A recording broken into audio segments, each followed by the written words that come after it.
Hey friends, Sleepy here, and welcome to another episode of the weekly playlist. It's Friday, so you guys know what that means. It's time for me to share the games I have been playing during the week with you. I got 3 wonderful games this week to share with you guys.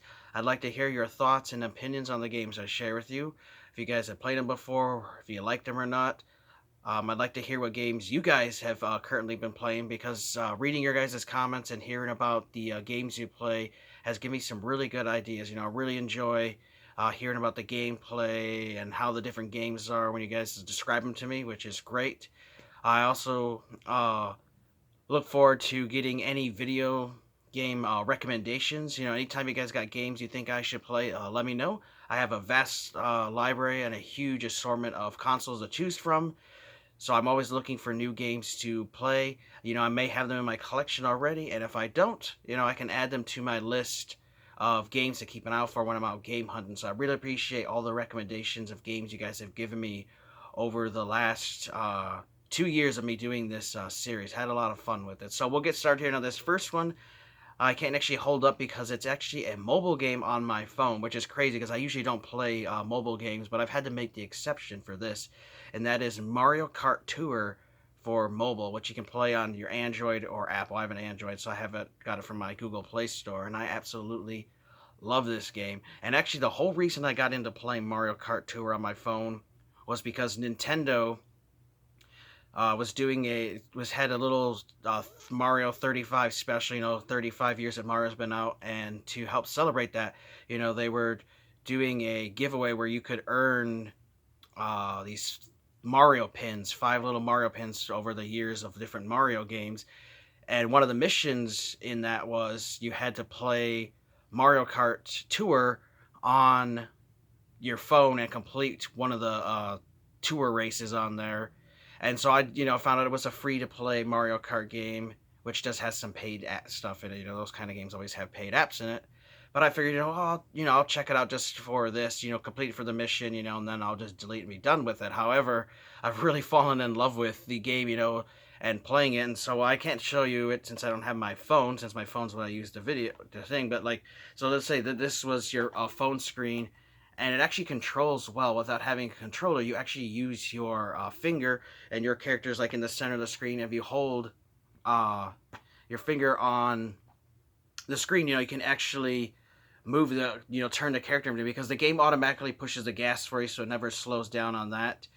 But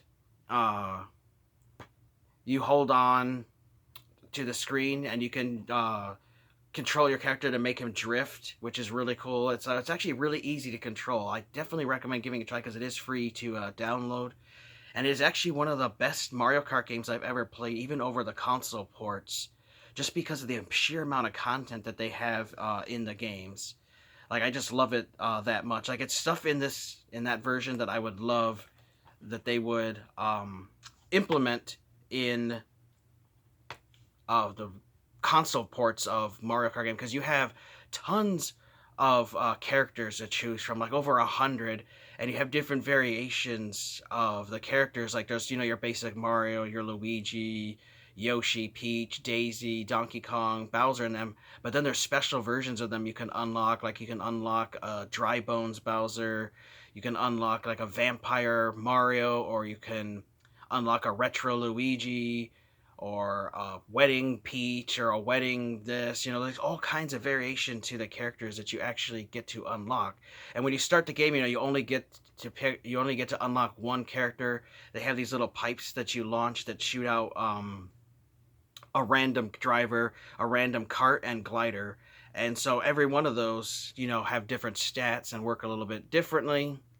And you can upgrade all these vehicles and your characters and your glider as you play through the different races. And they have different cups throughout the game. And I think there's 10 or 12 different cups, and each one has 4 different races, 3 normal races, and then one's a bonus one that is a special cup.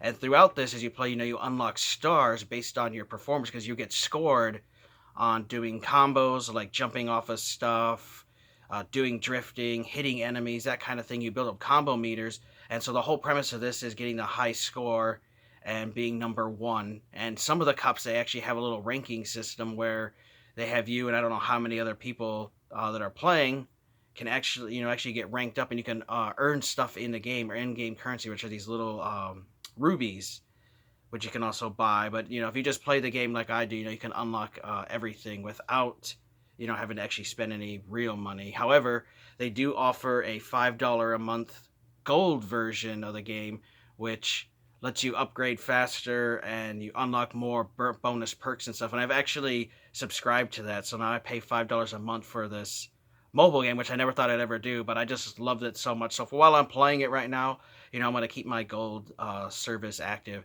Now, when you do race avatars and racers of real people. Only the computer controls them.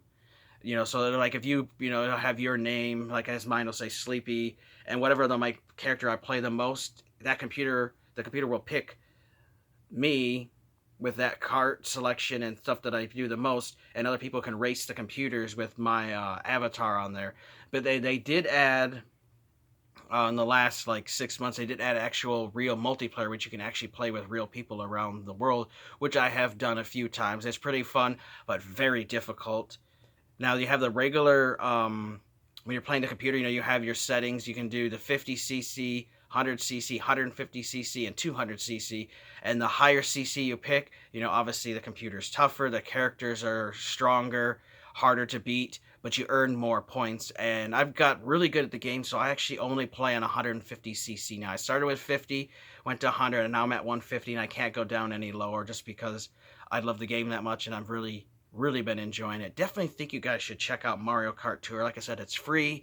It's got so much stuff that I would love to see in an actual full-blown Mario Kart game, like all the different tracks, and they add variations to the tracks and change them up a little bit. And they've got stuff from Super Nintendo Mario Kart all the way up to Mario Kart 8 to Mario Kart 7. All the different Mario Karts, they have random tracks from all of those to pick from. There's so many characters to unlock, and it's the kind of stuff I would like to see in an actual full-blown Mario Kart game. Like, I wish they would implement this stuff where they have different, like every couple weeks they have these new tours and stuff with new characters to unlock and new tracks and stuff like. And that's something I would love to see in a new Mario Kart game, where they keep adding content to it. That'd be something that'd be awesome. So definitely check out Mario Kart Tour for the phone. It's free to play, and it is actually very fun and addictive. And I've been playing it every single day since August when I first started playing it, because it's quick little short races, 1 or 2 or 3 minutes, not very long. They just have 2 laps.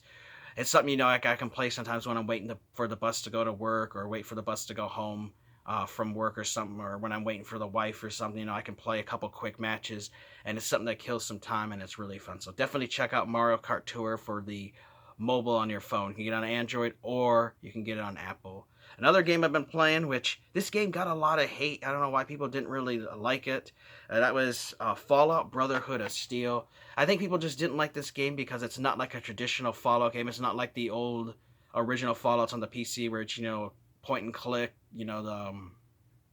to attack and stuff RPG.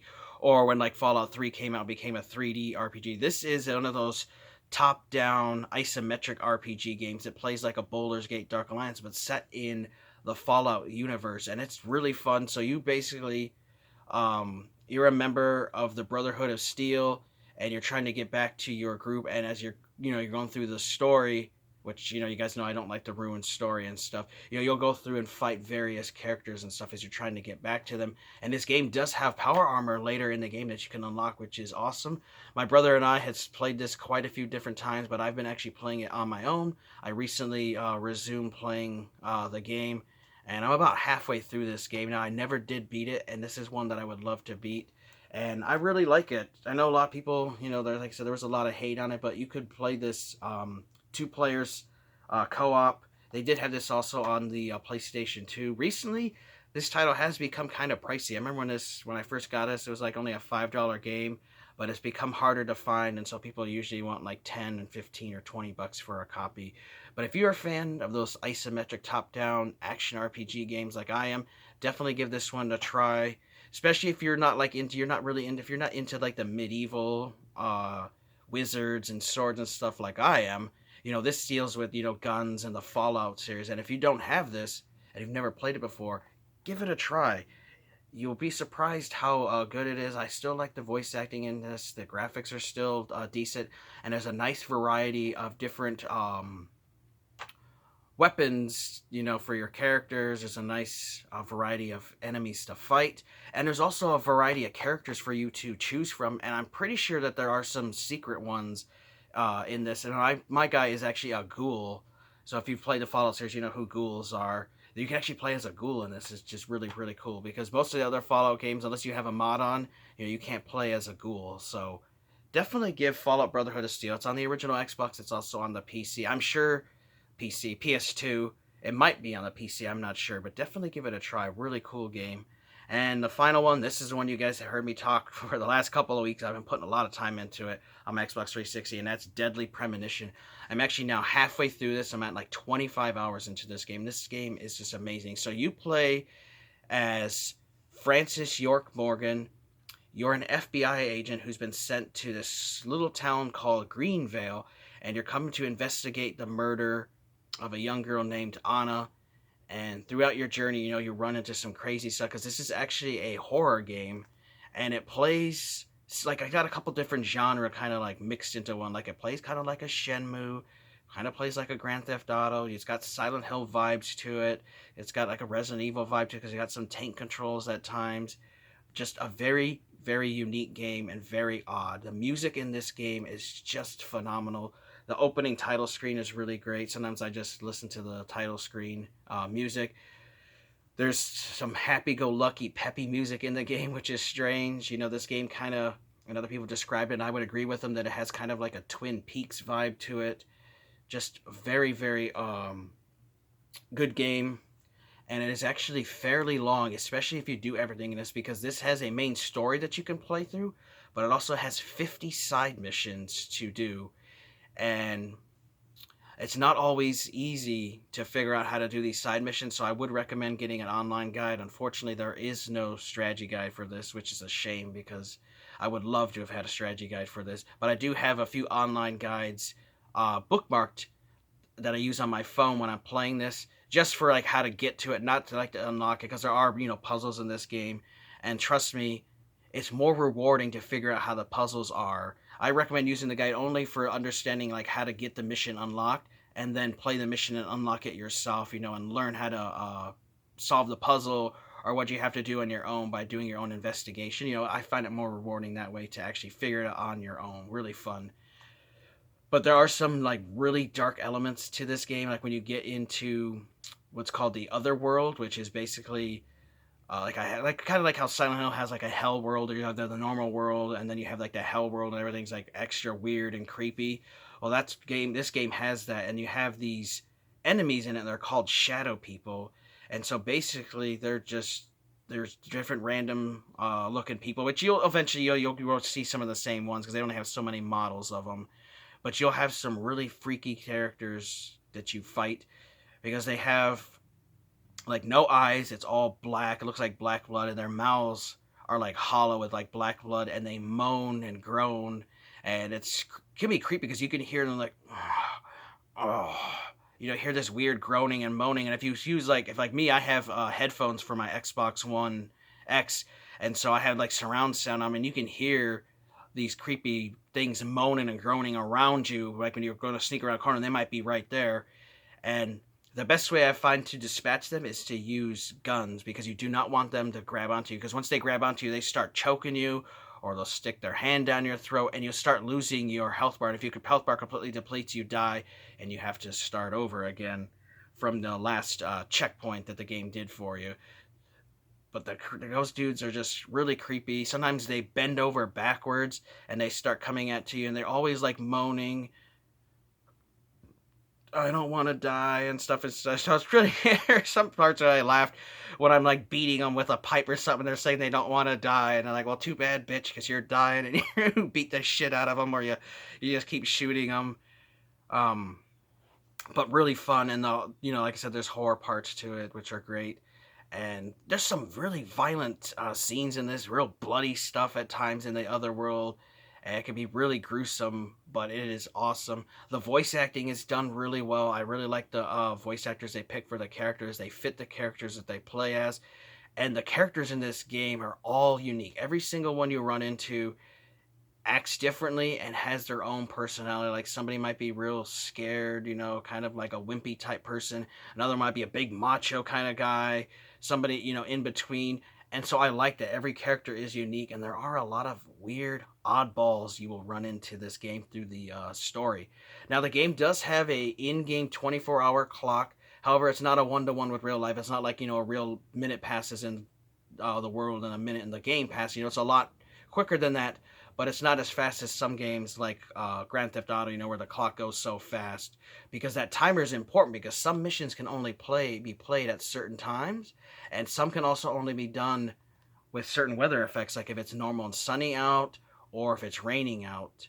So there's different things like that, and that's where that guide comes in handy, because you can only unlock certain missions. Now the game is broke up into episodes and also into chapters.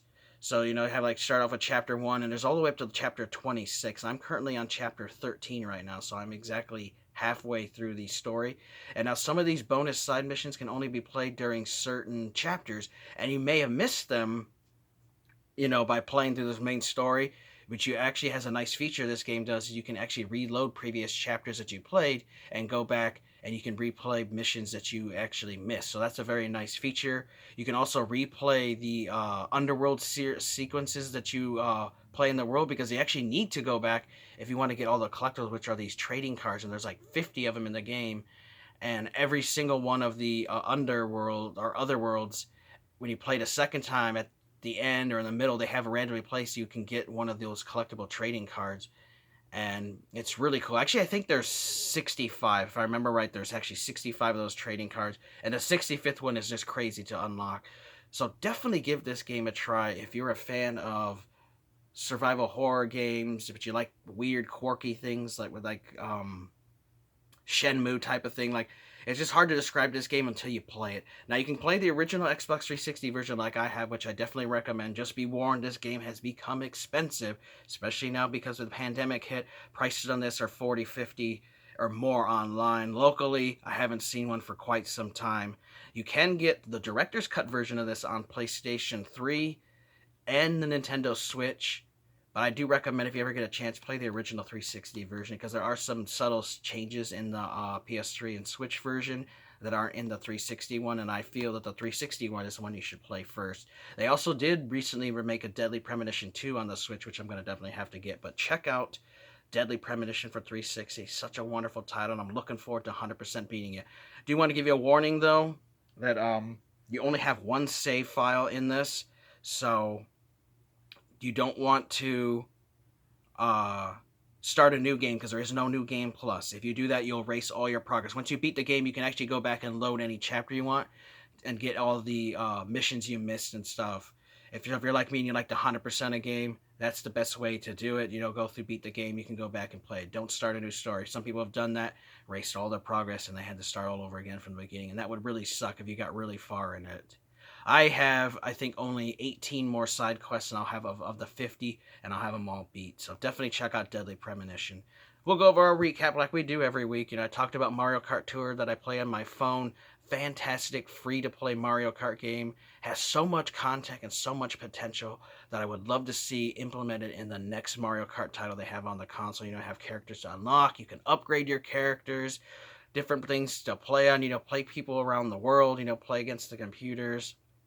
Very fun and addictive game.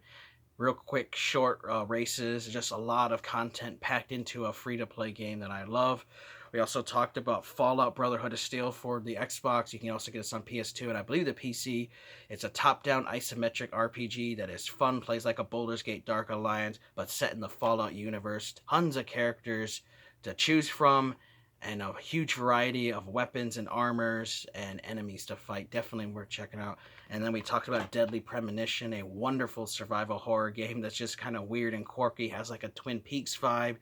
Definitely think you guys should check out. So let me know your guys' thoughts if you played any of those 3 games. I'd love to hear what games you guys have currently been playing, and if you have any recommendations on a title you think I should play, let me know, because you guys always recommend really wonderful games. I want to thank you for watching. Take care. Have an amazing day and sleep. We'll see you guys next time.